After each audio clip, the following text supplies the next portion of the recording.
Bismillahirrahmanirrahim. Alhamdulillah va salatu vassalamu ala rasulillah.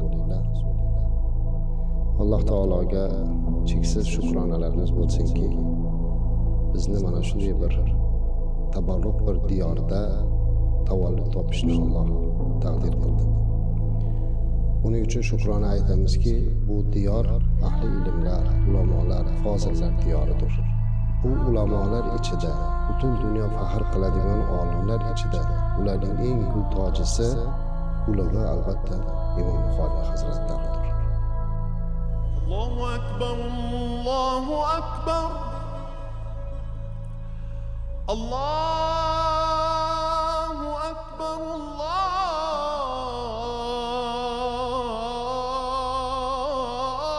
Allohu akbar. Ashhadu an la ilaha illallah.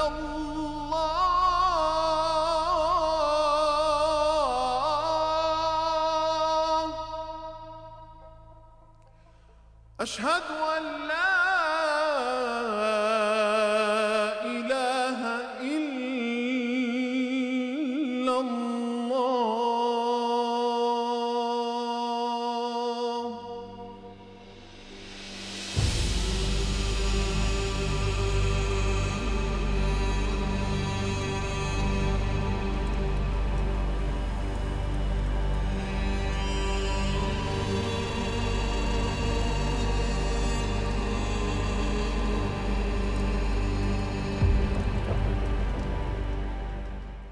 Bu manzilda har tong shunday boshlanadi. Azon ovozi, namozga shoshayotgan insonlar va ziyorat amallarini bajarayotgan sayyohlar.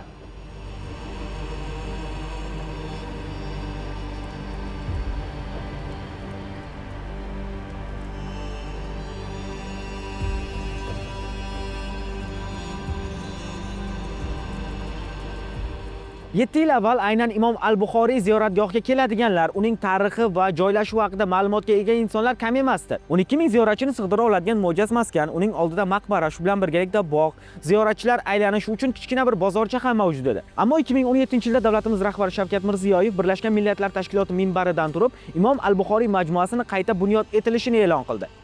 Va albatta bu shubhasiz ko'pchilik ilm ahlini xursand qildi.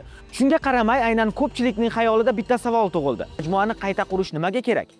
Sababi qayta rekonstruksiya qilinib, Imom al-Buxoriy majmuasi sayyohlar uchun yaxshi bir lokatsiyaga aylangan edi. Lekin qayta qurilishning sababi nimada? O'tgan 2 yil davomida ko'pchilik ana shu savolga javob izladi toki Imom al-Buxoriy majmuasining asl qiyofasi namoyon bo'lguniga qadar.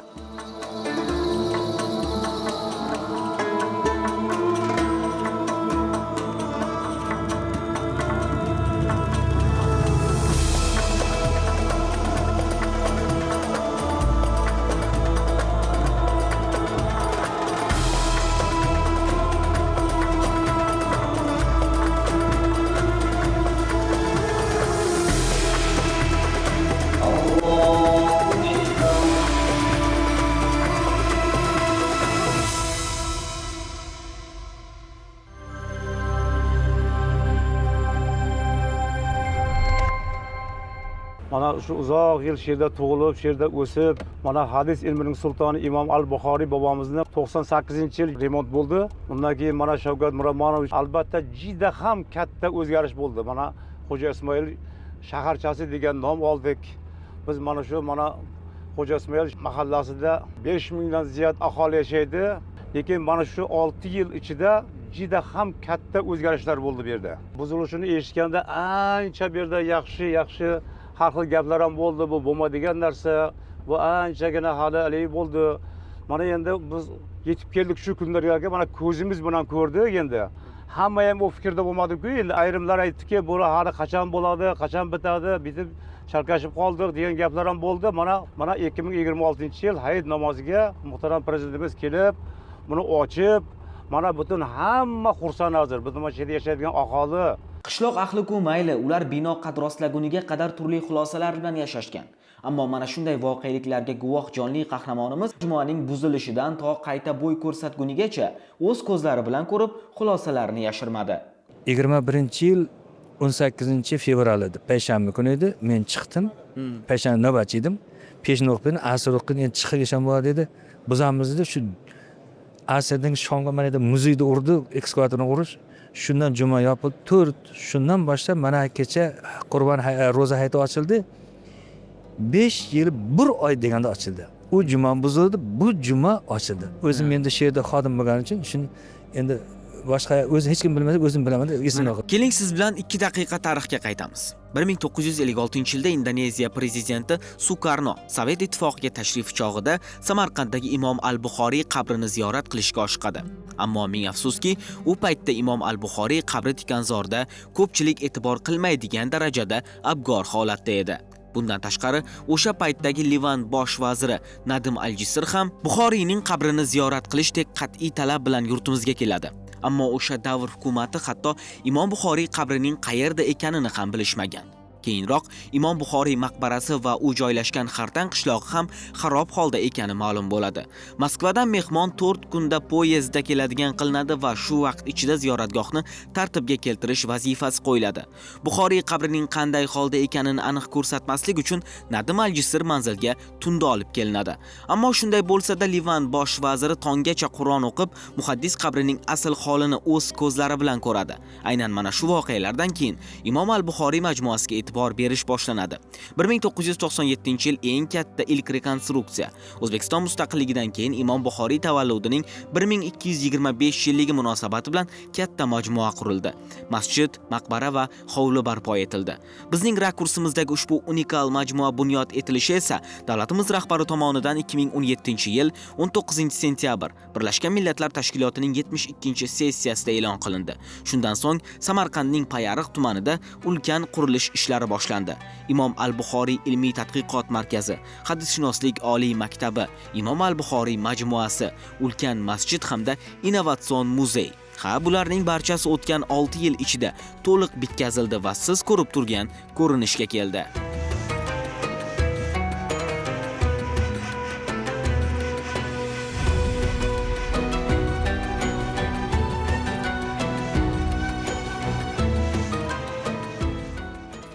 Ko'pchilik bu mahobatli majmuani Hindistondagi Toj Mahal binosi bilan taqqoslayapti, lekin binoning asl ko'rinishi Toj Mahaldan anchagina ustun. Bundan tashqari, binolarning tashqi ko'rinishi bilan ularning ma'naviy qiyofasini o'lchab bo'lmaydi. Chunki bu manzil Qur'ondan keyin turuvchi eng sahih asar muallifi Imom al-Buxoriyning ilmiy va ma'naviy merosi bilan yo'g'rilgan muqaddas ziyoratgohdir. Nafaqat ziyoratgoh, balki Imom Buxoriyning ilmiy merosi jamlangan dunyodagi unikal kompleksdir. Majmuada Buxoriy merosini o'rganish bilan birga ziyorat turizmining qay darajada rivoj topayotganini ko'rish mumkin. 45 gektar maydonni egallagan bu manzil bugun dunyo musulmonlarining qiziqishini orttirgan lokatsiyaga aylandi. 12 ming sayyoh o'rniga bugun 65 ming ziyoratchini bag'riga sig'diradigan maskanni sizga bir nechta rakurslardan ko'rsatib beramiz. Birinchisi shubhasiz Imom al-Buxoriy majmuasining asosiy qismi. 10 ming namozxonga mo'ljallangan masjid, zamonaviy tahoratxona hamda qayta rekonstruksiyada yangicha qiyofa kasb etgan majmuaning gultoji sanalgan Imom al-Buxoriy maqbarasi. Bu inshootlarning barchasining qurilishida tashabbuskor davlatimiz rahbari edi. Majmua esa ziyoratchilar uchun Ramazon hayiti arafasida ochib berildi. Hayit namozi ham shu yerda o'qildi. Imom Buxoriy majmuasini qurilishiga shaxsan muhtaram prezidentimizning o'zlari mualliflik qildi desak xato qilmaymiz. Har biriga eng nozik nuqtalariga qadar me'morchiligidan boshlab uni ichidagi ma'naviyatiga ham ayni muallif prezidentimizning o'zlari bo'ldilar. Prezidentimiz kelganlarida nafaqatgina buni aytib o'tganimdek, uni har bir qurilishiga, naqshiga, balki uni ma'naviyatiga e'tibor berdilar. Aytdilarki, bu gapni ko'p takrorlardilar.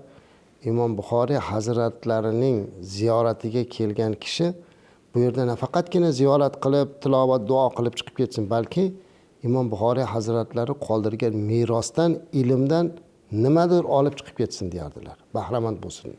Gap isboti bilan biz aynan mana shu majmua 7 yil davomida qurib bitkazilgunga qadar davlatimiz rahbari Shavkat Mirziyoyev Imom al-Buxoriy majmuasiga necha bor tashrif buyurganlarga qiziqdik. Rasmiy manbalar tahliliga ko'ra, prezident 2017-yildan buyon Samarqandga 40 martadan ortiq tashrif buyurgan. Shu davr mobaynida davlatimiz rahbari Imom al-Buxoriy majmuasi va maqbarasiga qariyb 20 marotaba borgan. Bu hali rasmiy manbalarda yoritilgan ma'lumotlar. Davlatimiz rahbarining norasmiy tarzda majmuaga necha marta borganlari esa bizga qorong'u. Prezident nafaqat bu maskanni avvalo ziyorat qilib, Imom Buxoriy maqbarasi oldiga kelganlar, balki majmua qurilishi bevosita shaxsan davlat rahbarining o'zi nazorat qilganidan ham dalolat beradi. Majmuaning naqshlari, peshtoqlari va hatto eng mayda detallarigacha davlatimiz rahbarining taklif va tavsiyalari asosida shakllantirilgan. Bugun esa bu noyob kompleks shu qadar mahobat kasb etganki, binoning deyarli hech bir qismida bo'yoq ishlatilmagan. Bezak talab qismlarining barchasi tabiiy toshlar bilan sayqal berilgan.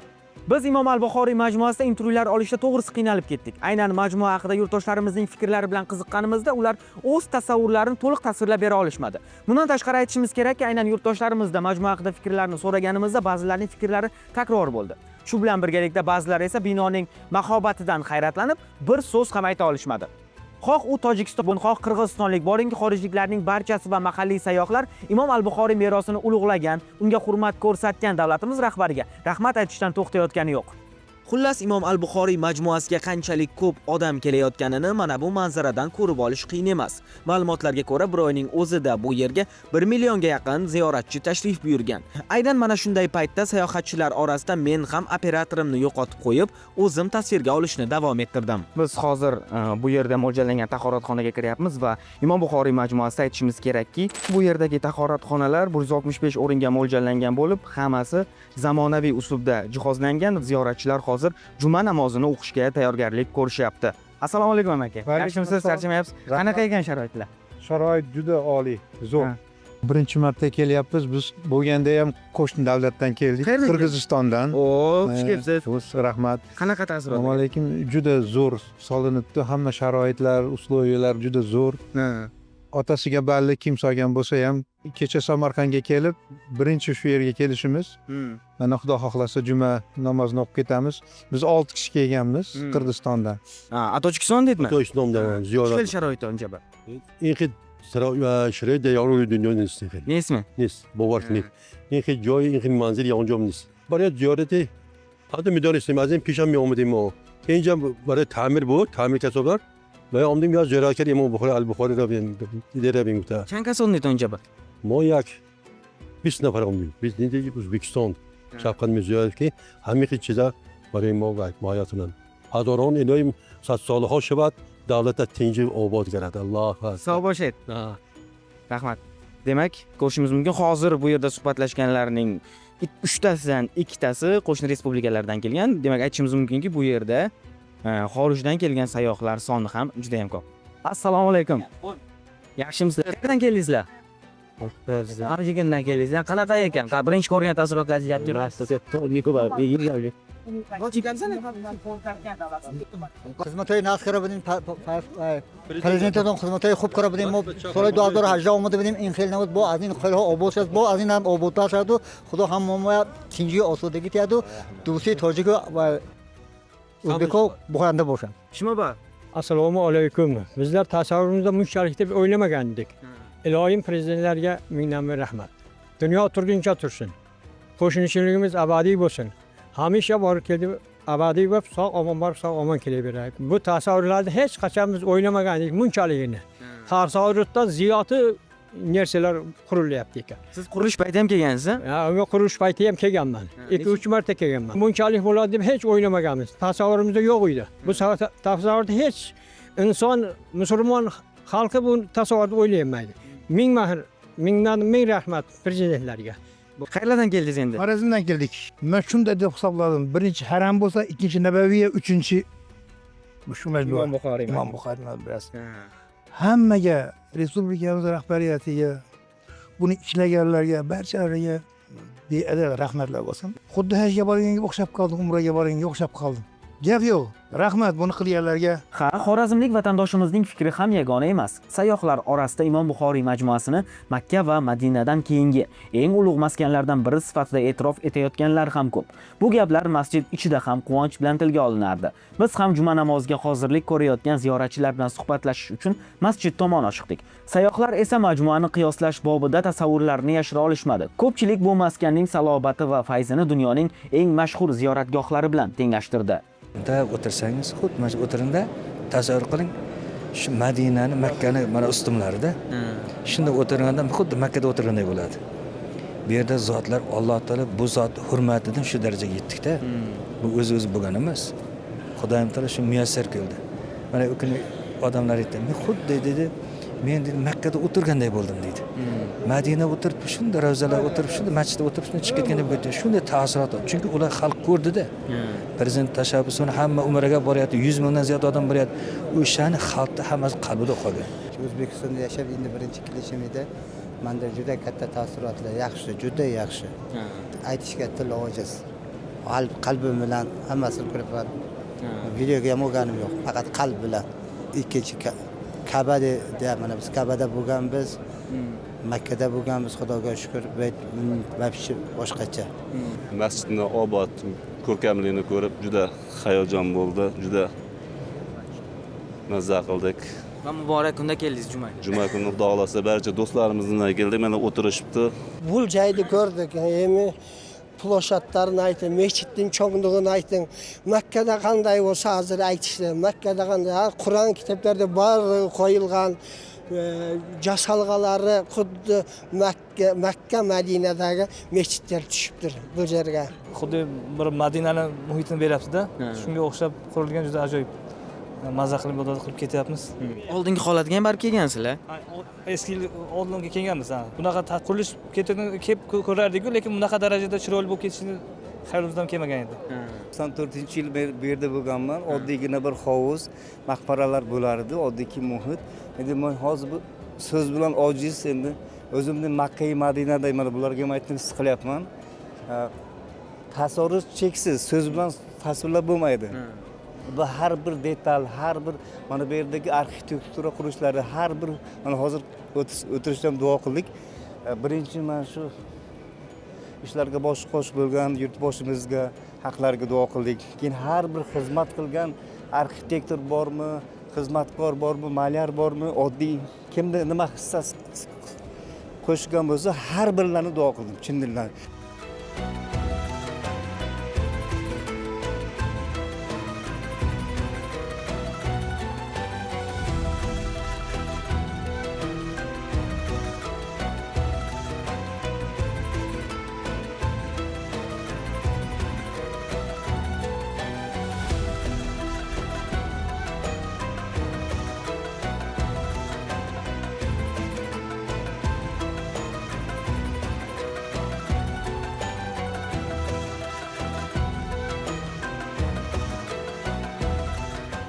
Hozirgina 10 ming nafarga yaqin namozxon mana shu yerda juma namozini o'qishdi. Bu masjid haqiqatan ham 10 mingdan ortiq namozxonlarni o'z bag'riga sig'diradi. Mana shu qavatning o'zida 4,5 ming nafar namozxon namoz o'qiydigan bo'lsa, buning pastida ham xuddi shuncha o'rin bor va uning taxminan 1200 o'rni ayollar uchun ajratilgan bo'lsa, qolgan qismida ham erkaklar namozlarni ado etishadi. Islom dini insonlarni birlashtiruvchi mukammal dinlardan biridir. Unda til, millat yoki irq emas, insonning e'tiqodi va qalbi muhim sanaladi. Majmua bo'ylab aylanganingizda buni yanada chuqurroq his qilasiz.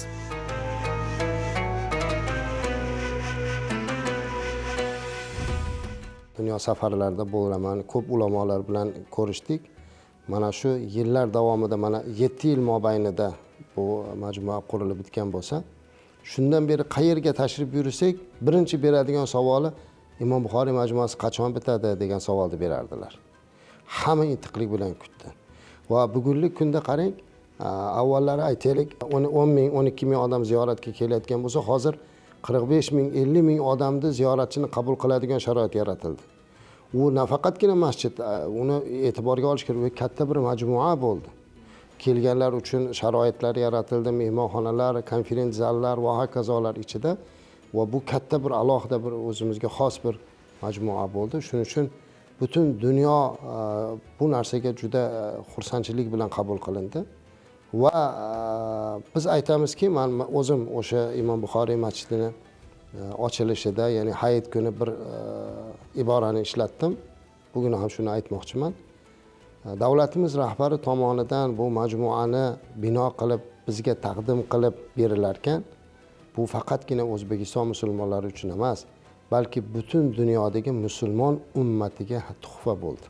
Bu yerda qo'shni mamlakatlardan kelgan ziyoratchilarni uchratish oddiy hol. Bundan tashqari, turli musulmon mamlakatlardan kelgan insonlar ham shu maskanga tashrif buyurib, bir maqsad, ibodat va ziyorat atrofida jam bo'layotganiga guvoh bo'lasiz. Hello, can I take interview? Where are you from? From London, the United Kingdom. Talk about Imam al-Bukhari. Islomiyya madrasasida tahsil olganman. Shuning uchun Sahih al-Buxoriy asarini mutolaa qilganman. Bu 6 kitob orasidagi eng ishonchli va mashhur hadis to'plamlaridan biridir. Shu sabab bu yerda ana shunday ulkan va ta'sirli maskanda bo'lish, katta masjidda minglab musulmonlarning ibodat qilayotganini ko'rish men uchun unutilmas taassurot bo'ldi. Bu joy Imom Buxoriy majmuasi. Hozir biz taxminan 10 ming, balki undan ham ko'proq namozxonni sig'dira oladigan masjiddamiz. Masjid yonida esa Imom Buxoriyning maqbarasi joylashgan. Men o'qigan ma'lumotlarga ko'ra, bu yerda kelajakda talabalar uchun madrasa ochish rejalashtirilgan. Shuningdek, dunyoning turli burchaklaridan ulamolar taklif qilinib, ular bu yerda islom ilmlarini o'rganishlari mumkin. In London, Imam Bukhari is very Londonda Imom al-Buxoriy juda katta ehtirom bilan qadrlanadi. Bu yerda ko'plab madrasalar mavjud bo'lib, ularda tahsil olgan talabalar soni ham ancha yuqori. Ayniqsa Londondagi madrasalarda o'qiyotgan talabalar Sahih al-Buxoriyni chuqur o'rganadilar. Deyarli hamma ushbu asarni o'rganadi. Uni mukammal o'zlashtirish uchun odatda 5 yildan 8 yilgacha vaqt sarflanadi. Shu bois bu asar juda katta yuksak qadrlanadi. Mazkur majmua haqida esa hali ko'pchilik yetarlicha ma'lumotga ega emas. Ayniqsa u yaqinda Ramazon oyida ochilgani sababli keng ommaga hali to'liq tanilib ulgurmagan. Ko'pchilik Imom Buxoriyning asli O'zbekistondan ekanini, uning Samarqandda dafn etilganini ham bilmasligi mumkin.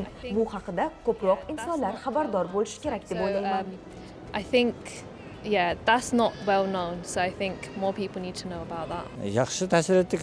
Yaxshi ayol, yaxshi shahar ekan. Yaxshi shu Buxoro masjidiga kelib ziyorat qilib, o'sha yerda namoz o'qib, ananga tutamiz. Biz Qirg'izistondan keldik. Qirg'iziston O'sh oblasining No'xat rayoni degan rayondan keldik. Kelib buna juma o'qidik, namoz o'qidik. El yurtda tinchlik bo'lsin O'zbekistondan. Shunday aylanib bir-birimizga o'zbek, shu Pers nemalari, turk ellari bor, intimoqda bo'lishni Alloh nasib qilsin. Imom Buxoriyda jada muqom yana dinda ਵਿੱਚ. Imom Buxoriyning islom dinidagi o'rni juda baland. Qur'ondan keyin eng ishonchli manbalardan biri sifatida aynan Imom Buxoriyning hadislari qabul qilinadi. Dunyoning turli davlatlaridan kelgan ulamolar va muhaddislar ham u zotning hadislarini inkor qilmagan. Shuning uchun Imom Buxoriy musulmon dunyosida juda katta hurmatga ega. Bu maskan bizga juda yoqdi. Juda katta mehnat bilan qurilganini ko'rish mumkin. Masjid, maqbara va umumiy muhit insonga xotirjamlik beradi. Ayniqsa juma namozidagi muhit bizga katta ta'sir qildi. Tartib intizom va xavfsizlik tizimi ham juda yuqori darajada ekan. Sunay gall है, et haqiqiy gall है Imom Buxoriy di. Yes, very attractive, very eye catching. Bu joy bizga juda yoqdi. Me'morchilik va san'at uyg'unligi juda yuqori darajada. Ayrim jihatlari Boburiylar davri me'morchiligini ham eslatadi. Rostini aytsam, bu maskan meni hayratda qoldirdi. Imom Buxoriyning Al-Jami' as-Sahih asari mamlakatimizdagi universitet va madrasalarda asosiy manbalardan biri sifatida o'qitiladi. Hatto ko'plab diniy ta'lim muassasalarida ushbu kitobni o'rganmasdan turib, diplom olishning imkoni yo'q. Imom Buxoriy qilgan ishni boshqa hech kim takrorlay olmagan. Shu sabab u zot hadis ilmi tarixidagi eng buyuk muhaddislardan biri sifatida qadrlanadi. They did the excellent job. It's not only my country, Imam Bukhari. Imom Buxoriy nafaqat bizning mamlakatimizda, balki butun musulmon ummati orasida juda katta hurmatga ega. U zotning merosi barcha musulmonlar uchun muhim ilmiy manba hisoblanadi. Bu joy juda go'zal va zamonaviy qurilgan, me'morchiligi ham juda ajoyib taassurot qoldirdi. Building and it's a lovely architecture. It's very beautiful place. Imom Buxoriyning asarlari bugungi kunda deyarli butun musulmon dunyosida o'rganiladi. U zotning har bir kitoblari va qo'lyozmalari kamida 50 ga yaqin davlatdagi kutubxona va ilmiy markazlarda saqlanadi. Ayniqsa Imom al-Buxoriyning Al-Jami as-Sahih asari islom olamidagi eng ishonchli hadis to'plami bo'lgani uchun Saudiya Arabistoni, Misr, Turkiya, Indoneziya, Malayziya va Pokiston kabi ko'plab musulmon davlatlardagi diniy ta'lim muassasalarida asosiy manba sifatida o'qitiladi. Bundan tashqari endilikda Imom al-Buxoriy majmuasi shu mamlakatlar fuqarolari uchun, shuningdek, butun musulmon olami uchun eng muhim ziyorat maskanlaridan biriga aylanmoqda. Bu fikrlarni esa Pokistonning O'zbekistondagi favqulodda va muxtor elchisi ham tasdiqladi. The fact that when you move Bilasizmi, O'zbekiston shunday buyuk zot, ya'ni Imom Buxoriy yashab o'tgan yurt ekandan nihoyatda baxtli mamlakatdir. Bu yondashuv O'zbekistonni yanada yuksak marralarga olib chiqishiga ishonaman. Bu insoniyat tarixidagi buyuk zotlardan birini sharaflash va e'zozlash yo'lidagi juda katta va muhim ishdir. Biz 3-Renessans deb atayotgan Prezident Shavkat Mirziyoyev O'zbekiston xalqi uchun tasavvur qilayotgan yangi uyg'onish davrini barpo etishda ana shunday ulug' ajdodlardan ilhom olish nihoyatda muhimdir. Men bu yondashuvni intellektual va falsafiy jihatdan ham puxta va asosli deb hisoblayman. Pokistonda Imom Buxoriy ziyoratgohiga tashrif buyurishga katta qiziqish mavjud. So'nggi yillarda Pokiston va O'zbekiston o'rtasidagi aloqalar ham sezilarli darajada rivojlanmoqda. Xususan, to'g'ridan-to'g'ri aviaqatnovlar yo'lga qo'yildi. 2024-yil noyabr oyida dastlab haftasiga bir reys qo'yilgan bo'lsa, keyinchalik ular soni 2, 3 va hozirda 4 taga yetdi. Yaqin orada yana yangi qatnovlar ochilishi kutilmoqda. Bu esa ikki davlat o'rtasidagi aloqalarni yanada mustahkamlashga xizmat qiladi. And we are working on it. It's a work in progress, but there is a lot of potential in it. Ha, bugun Imom Buxoriy majmuasi dunyoning eng nufuzli maskanlari qatoriga kirdi. Hattoki ba'zilar uni dunyoning 8-mo'jizasi sifatida ham e'tirof etmoqda. Manzilning nomini shunday ta'riflar bilan tilga olinishiga sabab bo'luvchi ziyoratgohning yana bir bo'lagi bu innovatsion muzeydir. Innovatsion muzey majmuaning asosiy va eng e'tiborli qismlaridan biri hisoblanadi. Bevosita O'zbekiston Respublikasi Prezidenti Shavkat Mirziyoyevning 2022-yil 17-18 kunlari Saudiya Arabistoniga amalga oshirgan davlat tashrifi bilan bog'liq. Prezident ushbu safar davomida Muhammad alayhissalomning siyratlari va islom sivilizatsiyasi muzeyi faoliyati bilan yaqindan tanishgan edi. Shundan so'ng 2022-yil 24 kuni Imom Buxoriy majmuasi qurilishiga tashrifi davomida Prezidentimiz mazkur maskanda zamonaviy va innovatsion muzey tashkil etish bo'yicha tegishli ko'rsatmalar bergan edi. Ma'naviy mulk bo'ladi. O'sha mulk hammaga xazina sifatida xizmat qiladi. Yuragimizga taskinlik va yurtimizga tinchlik, baraka olib keladi. Ziyoratimizdan keyin juda yaxshi bizga ham bir foydali bo'ldi. Shu payg'ambarimizni muzeylarni ko'rgandan keyin men o'zimga his qildimki, albatta bizga ham qarz, ham farz. Bu yerda ham mana shunday bir Imom Buxoriy bobomizni hayotini, ilmini ko'rsatgan qilsak, juda yaxshi bo'ladi. 1-may sanasidan faoliyatini boshlagan innovatsion muzey bugunning o'zidayoq eng gavjum manzillardan biriga aylangan. Mahalliy sayyohlar bilan bir qatorda xorijdan kelgan ziyoratchilar ham muzeyni ko'rish uchun navbat kutmoqda. Imom Buxoriy hazratlari qoldirgan merosdan, ilmdan muzey tashkil qilishlik g'oyasi chiqdi muhtaram prezidentimizdan va o'sha Imom Buxoriy hazratlarini qabrlari yonida Imom Buxoriy muzeyini ham tashkil qilindi. Muzeyda endi katta bir ma'naviy ta'lim. Har qanday kirgan odam o'sha Imom Buxoriy hazratlarini ilm yo'llarini ko'radi. Hammasini ko'rib chiqadi. Qay darajada biz hozir aytgan o'sha hadis to'plashlikdagi qiyinchilik, mashaqqatlari, ilm yo'llari, yurgan, olgan ilmlari, yozgan kitoblar, umuman hayoti, faoliyati, bugungi davrda bu kitobni ahamiyati va hokazolarni ko'rib, o'ziga yarasha bir xulosa olib chiqib ketadi. Mana shularda hammasini davlatimiz rahbari o'zlari niyat qilib, o'zlari boshida turib, o'zlari ayni shu tashabbusni olg'a surib qildirib berdilar.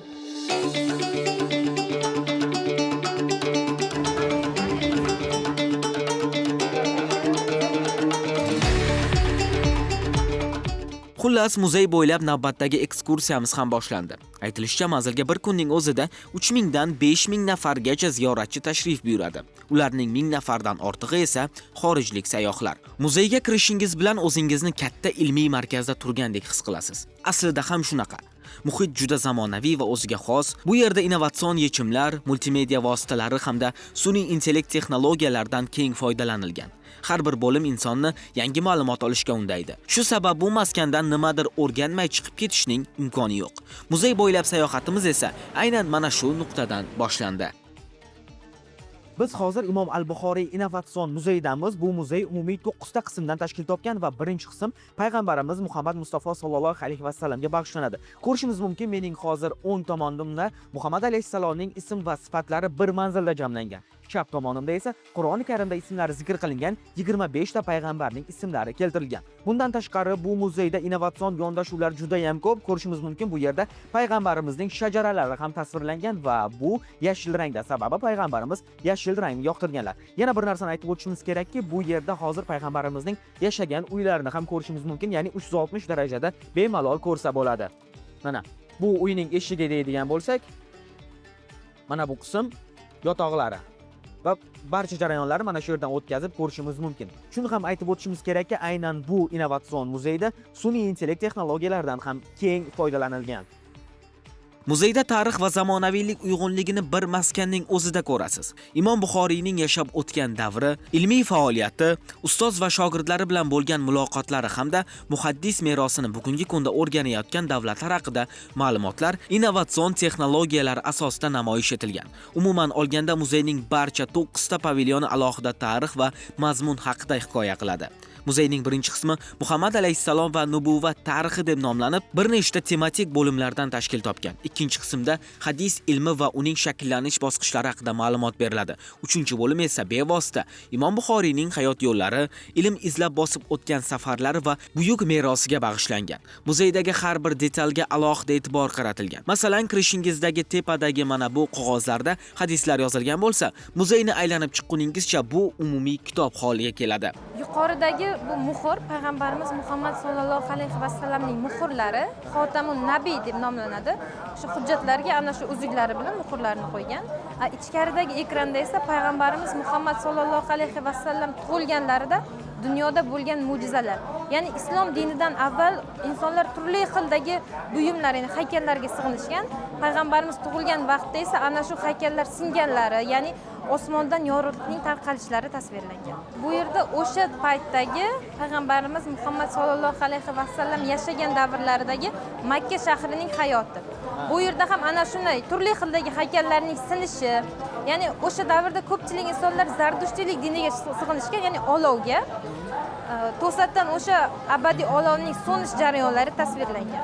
Yana o'sha davrda Ka'bani atrofida aylanayotgan insonlar ham tasvirlangan. Ushbu g'orimiz Hiro g'ori deb nomlanadi. Bu yerda payg'ambarimiz Muhammad sallallohu alayhi va sallamga ilk vahiy kelgan g'or hisoblanadi. Ichkariga kirganimizda Alaq surasining Iqro oyati bizga eshitiladi. Nima kirishimiz? Bu ekranda ana shu yozuvlar, masalan, g'orda ichida payg'ambarimiz o'tirgan holatlarida vahiy keladilar-ku, ana shu ilk oyat eshitiladi. O'sha ko'rinishda tasvirlangan bu yerda. Bu maskan nafaqat eksponatlar va boy ilmiy merosi namoyish etadi, balki tashrif buyuruvchilarning bilimini oshirishga ham xizmat qiladi. Muzeydagi interaktiv ekranlarda turli savollar joylashtirilgan bo'lib, mehmonlar ular orqali o'z bilimini sinab ko'rishi mumkin. Shuningdek, xotirani charxlash uchun hadislarni tinglab, yozib olish imkoniyati ham yaratilgan. Bu yerda kelgan mehmonlarimiz payg'ambarimiz Muhammad sallallohu alayhi va sallam hayotlari haqidagi savollarga javob beradi. Umumiy hisobda yuqoridagi ekranda 10 tadan savol keltirilgan. Mehmonlar o'zlari bilgan tillarni tanlashadi va boshlashni bo'lib savollarga javob berishadi.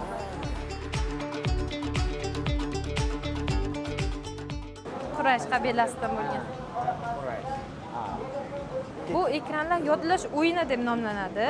Kelgan mehmonlarimiz o'zlari xohlagan tillarida o'zlari xohlagan hadislar, ya'ni oson, o'rta, qiyin hadislar beriladi va ushbu hadislarni yuqoridagi moslamani tagida turib eshitganlarini kichik ekranga yozishadi.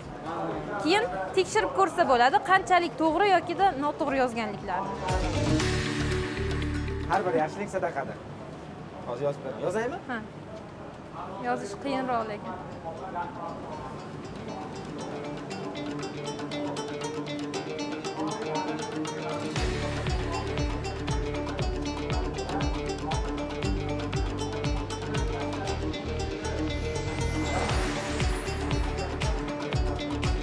so'rabdi.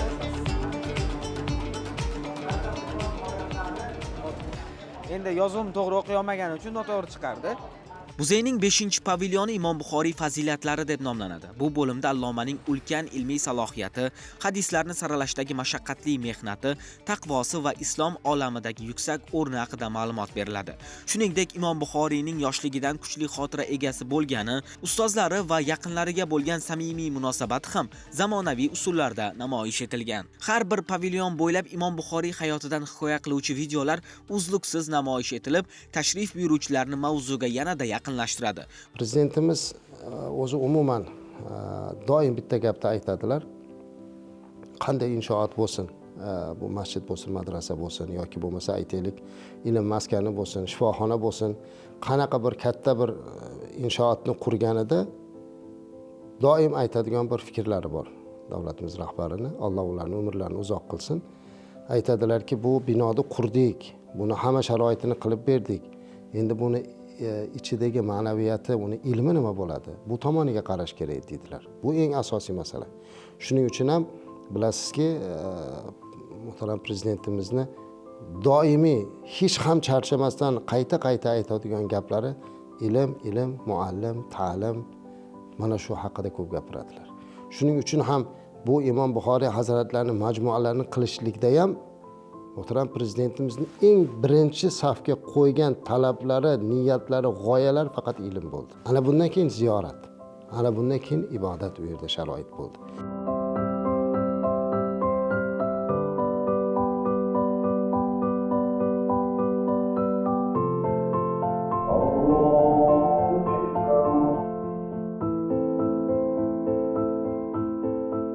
Ilm bilan ziyorat qilinadi, ilm bilan ibodat qilinadi. Ilm olib u yerdan odam o'ziga xulosa bilan chiqadi. Mana shu g'oyani eng oldingi safga qo'ydilar va shu g'oya asosida Imom Buxoriy majmuasi bugun bino bo'ldi.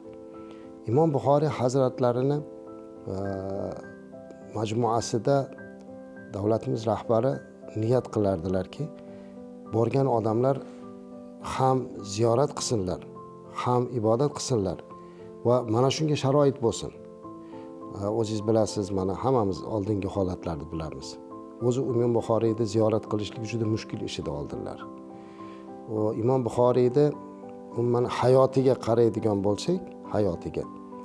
Imom Buxoriy hazratlari Imom Buxoriy bo'lib dunyoda tanilganlaridan beri bugungidek hurmat ko'rmaganlarida. Bugun o'zlarining maqomini ko'rdilar. O'zlariga yarasha bir maqom, hurmat, ehtirom ko'rdilar. Mana shu narsa eng katta prezidentimizning niyatlari edi. Imom al-Buxoriy hayotlari davomida 24 ta asar yozganlar va hozir bizning ortimizda o'zimizgacha yetib kelgan 12 ta asar va yetib kelmagan 12 ta asarning nomi keltirilgan. Shuni ham aytib o'tishimiz kerak, Imom al-Buxoriy hayotlari davomida 300 mingdan ortiq hadisni yod olganlar va mana shu hadislarni jamlab ramziy ma'noda mana bu yerda kutubxona gavdalanadi. Shuni ham aytib o'tishimiz kerakki, aynan mana shu xaritada bugungi kunda Al-Jomi as-Sahih asaridan foydalanayotganlar va ularni o'qiyotgan mamlakatlar birin-ketinlikda ko'rsatilgan. Ya'ni kitob turgan barcha joylar bugungi kunda Al-Jomi as-Sahih asarini o'rganadi va o'qimoqda. Masalan, muzeyning mana bu qismida siz uchar gilam yordamida muhaddis borgan barcha manzillarni kezib chiqish imkoniga ega bo'lasiz. Mana bu yerga o'tiravering. Kamarlarni taqamiz. Hoppa. Endi aylanib chiqamiz. Mana Imom Buxoriy kezgan 28 ta shaharni mana shunaqa gilamda kezib chiqamiz hozir. Sizlar ham kelinglar muzeyga. Vau, Buxoro.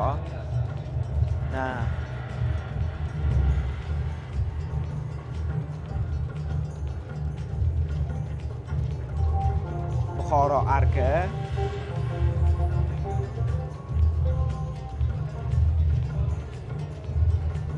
Juda ham chiroyli grafika qilingan va haqiqatan siz uchar gilamda uchayotgandek o'zingizni his qilasiz.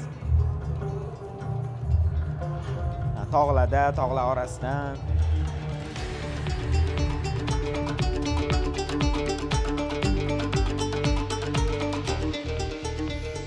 Bu yerda kelgan mehmonlarimiz planshetlardan foydalangan holda Al-Jomi as-Sahih asari haqida o'qib o'rganishi mumkin. Ha. Bemalol fotozona desak ham bo'ladi, o'sha muhitda tushib o'qiydi. Yuqoridagi moslamadan eshitishlari albatta. Ushbu bo'limimizning markazida Imom al-Buxoriyning Al-Jomi as-Sahih asarining elektron variantidagi kitobi qo'yilgan. Kelgan mehmonlar buni ham arab tilini bilsa, o'qishlari mumkin. Bemalol varaqlab ko'rsangiz bo'ladi. Bu o'sha mashhur Samarqand qog'ozi. Ushbu qog'ozga Al-Jomi as-Sahih asaridagi ilk hadis, ya'ni albatta amallar niyatlarga bog'liq degan hadisi 25 ta tilda yozilgan. Bu yerda hozir 25 tilda yozilgan. Muzeyning ushbu bo'limida tashrif buyuruvchilar Imom Buxoriy hadislarni innovatsion usulda o'qish va tinglash imkoniga ega bo'ladi. Har bir qismda hadislar maxsus ekranlar orqali namoyish etilsa, boshqa bo'limda 1200 ta hadisni 3 xil tilda o'qish va eshitish mumkin. Zamonaviy grafik tasvirlar va vizual effektlar esa ziyoratchini go'yo Imom Buxoriy yashagan davr muhitiga olib kiradi. Muzeyning so'nggi 9-pavilyoni esa Yangi O'zbekistonda diniy ma'rifiy islohotlar va Imom Buxoriy merosiga e'tibor deb nomlanadi. Ushbu bo'limda keyingi yillarda Imom Buxoriy merosini asrash, o'rganish va targ'ib qilish borasidagi amalga oshirilgan islohotlar va yangiliklar jamlangan. Aynan mana shu pavilyonda 2022-yil 15-avgustda ta'sis etilgan oliy darajali Imom Buxoriy ordeni hamda Imom Buxoriy ordenining asl nusxalarini ham ko'rish mumkin. Ushbu yuksak mukofot bilan hozirgacha bir qator mashhur shaxslar taqdirlangan. Ular orasida Saudiya Arabistoni podshohi Salman ibn Abdulaziz Al Saud, Turkiya prezidenti Rajab Tayyip Erdo'g'an hamda Shayx Muhammad Sodiq Muhammad Yusuf kabi shaxslar ham bor. Bu esa Imom Buxoriy merosining nafaqat O'zbekistonda, balki butun musulmon dunyosida yuksak qadrlanishini yana bir bor namoyon etadi. Hamma joydan feedback olish odat bo'lgani uchun muzeydan chiqayotganlar bilan ham suhbatlashdik. Ular bilan gaplashib shunga amin bo'ldimki, davlatimiz rahbari bergan mesaj ishlayapti. Insonlar muzeydan hech bo'lmasa Imom Buxoriy kim bo'lganini, u hayoti davomida qanday buyuk ishlar qilganini o'rganib chiqib ketishmoqda. Ziyoratchilar orasida esa hattoki tarixni bilmaganimga afsuslandim deydiganlari ham topildi. Xulosa shuki, majmua o'z ishini qilyapti. O'rganish esa har kimning o'zidan. Al-Buxoriy juda ham bir hammaning qalbiga chuqur kirib borgan. O'shani ko'rish uchun o'z ko'zim bilan ko'ray deb keldik. Mana nabiralarim bilan keldik. Juda bir ajoyib taassurotlarga ega bo'lib chiqib ketyapmiz. Juda zo'r taxlangan. Buni men ko'rib, til bilan bir hech anaqa qilib bera olmayman-da. Eng yoqqan nima bo'ldi muzeyda? Eng yoqqan tarafi shu Qur'oniy kitoblarni har biri sensorli qilib taxlagan-ku, o'sha joylari juda ham bir yoqdi qalbimga. Rahmat prezidentimizga, katta rahmat. Rahmat kattakon. Muzey juda ham chiroyli ta'minda. Bu uchun men mana birinchi o'rinda prezidentimiz Shavkat Mirziyoyevga o'z minnatdorchiligimni bildiraman. Islomiy dinimizni shunchalik olib chiqib, biz sivilizatsiyadan kirib, yangi O'zbekistonga chiqqanday bo'ldik. Tariximizni bilmaganimizga afsus qildim. O'qishga harakat qilish kerak deb o'yladim. Ya'ni bu yerda o'sha noldan o'rganib chiqdingizmi bu yerda Imom Buxoriy hayotini? Shu hayotga ichiga kirib ketganday bo'ldim.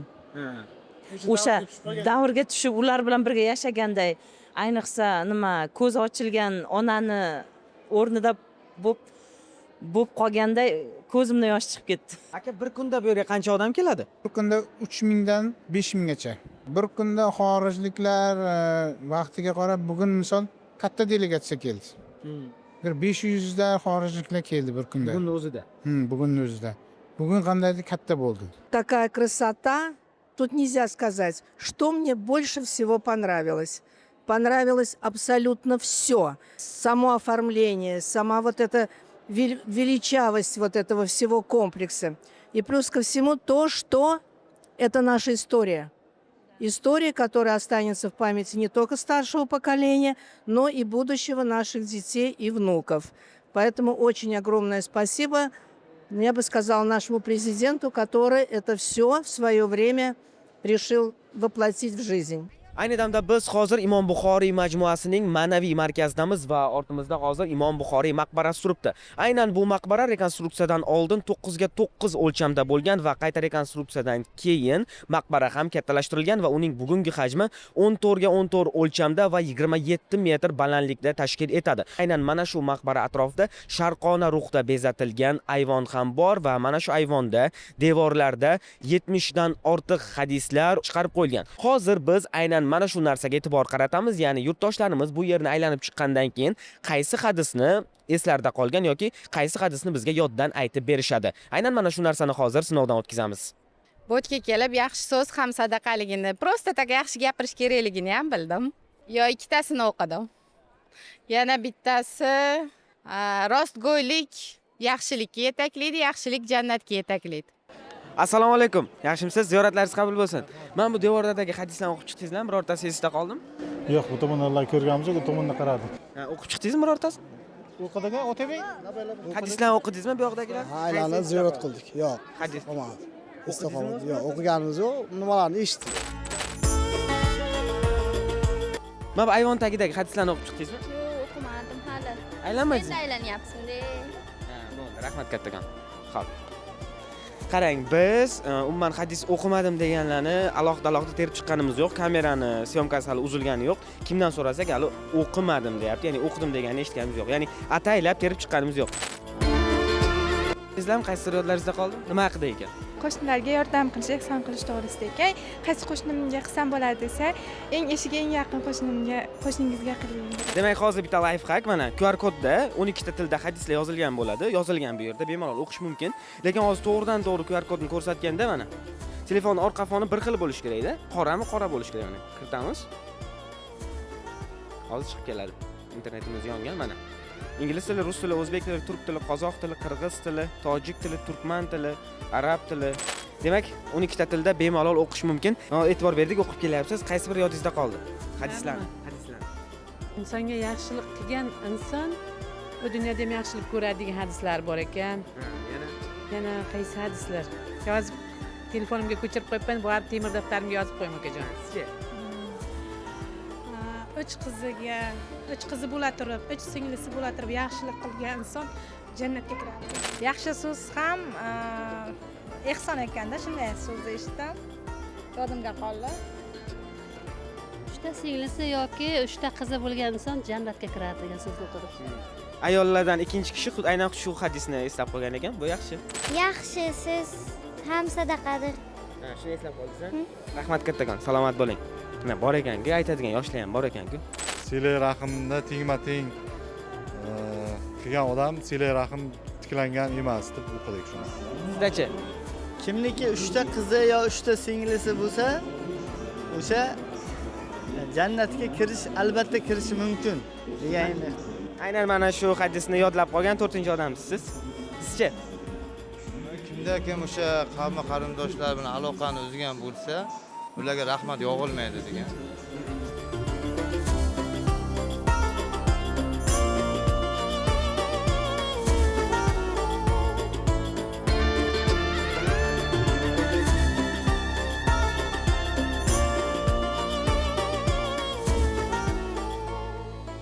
Aynan Imom Buxoriy majmuasini bejiz unikal kompleks deb atamadik. Sababi bu maskan nafaqat hadis ilmini chuqur o'rganish, balki ziyorat, ilm, ma'rifat va zamonaviy texnologiyalarni bir nuqtada uyg'unlashtirgan noyob markaz hisoblanadi. Bu yerga kelgan odam Imom Buxoriyning ilmi merosidan nima kerak bo'lsa, o'shini bemalol o'zida jamlab keta oladi. Hamma dunyodagi ulamolarni mana shu markaz o'ziga chaqiryapti. Uni oldida bizni hadis oliy maktabimiz bor. Imom Buxoriy markazi ham bor. Ya'ni u yerda katta majmua, mana masjidimiz bor, muzey bor, u zotning muborak maqbaralari bor. Uni oldida aytaylik, mana hadis oliy maktabimiz bor, Imom Buxoriy markazi joylashgan, ilmiy markaz bor. Aytib o'tilgan Imom al-Buxoriy hadisshunoslik oliy maktabida talabalar hadis ilmining nazariy va amaliy asoslarini o'rganadi. Ta'lim jarayonida arab tili, hadis ilmi, tafsir, fiqh, aqida va boshqa islomiy fanlar zamonaviy yondashuv asosida o'qitiladi. Shu jihatdan ushbu maskan bugungi zamonaviy islom ta'limining muhim markazlaridan biri sifatida e'tirof etiladi. Majmua hududida faoliyat yuritayotgan Imom Buxoriy xalqaro ilmiy tadqiqot markazida esa buyuk muhaddis va boshqa hadisshunos olimlar merosini chuqur o'rganish ishlari olib boriladi. Film avvalda sizga majmuani turli rakurslardan ko'rsatishni va'da qilgandik. Masjid, muzey, ilmiy tadqiqot markazi va boshqa bo'limlarni birgalikda tomosha qildik. Ammo bu ulkan majmua nafaqat Imom Buxoriy merosini ulug'lash, balki O'zbekistonda ziyorat turizmini rivojlantirish yo'lida amalga oshirilayotgan eng yirik mega loyihalardan biri sifatida ham alohida ahamiyatga ega. Shunday bir majmua qurildiki, bu reklamaga muhtoj emas bo'lgan majmua. shunaqa inshootlar borki, u albatta reklama qilinishi kerak. Reklama qilib ko'rsatish kerak. Biz aksincha uni hozir odamlarni kelishini to'xtatish, ko'payib ketganligidan bir tartibga solish muammosi turibdi. Juda ham odam ko'p kelyapti ziyoratga, haddan ziyoda ko'p kelyapti. Shunaqa bir majmua bo'ldiki, demak bu o'z-o'zidan hammani o'ziga tortadigan. Biz endi Imom Buxoriyda majmuasiga odamlarni qanday qilib chaqirsak ekan deydigan muammo emasmiz. Buni o'zi Alloh berib qo'ygan. Alloh o'zi bu zotga shunaqa bir fazil berganki, butun dunyodan ziyoratga kelyapti. Lekin shunday bo'lsa-da, bugungi kunda o'ziga yarasha insonlarning talablari bor, boshqalari bor. Shuni hisobga olgan holda kelgusida mana Umra Plus loyihasini ishga tushirish harakatida, buni o'sha turizm vazirligi bilan birgalikda qilinyapti. O'zbekiston musulmon idorasi, din ishlari bo'yicha qo'mita hozir katta bir loyiha ustida ish olib borilyapti. Ya'ni iltimos bilan chiqishyapti Malayziyadagi musulmonlar, Indoneziyadagi musulmonlar umraga ketishlikdan oldin bu yerga tushib, shu yerda ziyorat qilib, keyin umraga Madina, Makkaga ketishlik bir yo'nalishini so'rashyaptilar. Shunga harakat qilyapman. Buni joriy qiladigan bo'lsak ham juda ko'pchilik manfaatlanadi. Xususan majmua qoshida zamonaviy turizm markazi ham tashkil etildi. Yondosh 15 gektar hududda ziyoratchilar uchun barcha qulayliklarga ega infratuzilma yaratilib, shinam mehmonxonalar, servis va xizmat ko'rsatish nuqtalari barpo etilgan. Jumladan 115 o'rinli 4 yulduzli mehmonxona, 2 ta 3 yulduzli mehmonxona, shuningdek 22 ta oilaviy mehmon uylari qad rostlagan. Umuman olganda turizm markazining o'zi bir vaqtning o'zida 1200 nafardan ortiq ziyoratchini qabul qilish imkoniyatiga ega. Loyihaning yana bir muhim jihati yangi ish o'rinlarini yaratilganligidir. Mehmonxona va xizmat ko'rsatish sohalarida bu manzilda qariyb 500 ta yangi ish o'rni tashkil etildi. Shuningdek, majmua faoliyati uchun maxsus gidlar tayyorlash tizimi ham yo'lga qo'yilgan. Shu kungacha 125 nafar gid o'qitilib, majmua tarixi va Imom Buxoriy merosi haqida chuqur ma'lumot bera oladigan mutaxassislarga aylantirilgan. Hozirning o'zida esa professional tarzda 50 ga yaqin talaba gidlar ushbu maskanda faoliyat olib borishmoqda. Xullas, mana shu yerda bemalol odamlar erkin o'tirib, g'am tashvishlarni unutib, o'y-xayollarni surish mumkin. Chunki biz ham ko'rsatuv so'ngida xuddi mana shu narsani o'zimizda his qildik.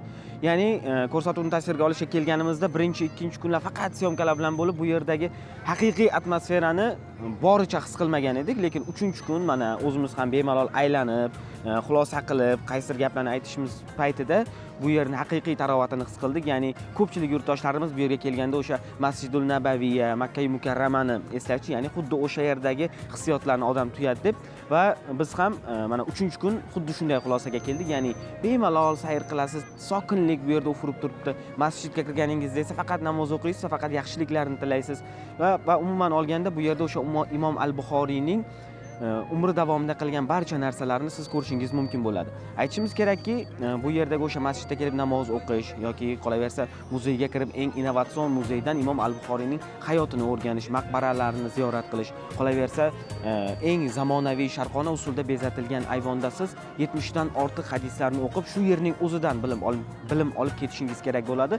Ya'ni haqiqatan ham bu manzil davlatimiz rahbari aytganidek, ana endi Imom Buxoriyning ilmiy darajasiga, uning faoliyatiga mos tarzdagi bino bo'ldi. Haqiqatan ham aytishimiz kerakki, bu yerga kelgan har qanday inson ziyorat qilish bilan birgalikda ilm o'rganadi, nimadirni ko'rib ketadi va Imom Buxoriyning hayotidan ozgina bo'lsa-da ma'lumotga ega bo'ladi. Ya'ni bugun dam olish kuni bizni tasvirga olish jarayonlarimizning 3-kuni nihoyalanyapti va odamlar umuman kamaygani yo'q. Ko'paysa ko'payyaptiki, umuman kamaygani yo'q. Shu sababdan biz ham aynan bu ko'rsatuvni ko'rishni tavsiya qilamiz va albatta aytishimiz kerakki, ko'rsatuvni ko'rish bilan birgalikda Imom al-Buxoriy majmuasiga keling va barchasini o'z ko'zingiz bilan ko'ring. Chunki bu yerda sokinlik ufurib turibdi. Siz barcha xulosalaringizni mana shu yerdan qilib olsangiz bo'ladi. Salomat bo'ling.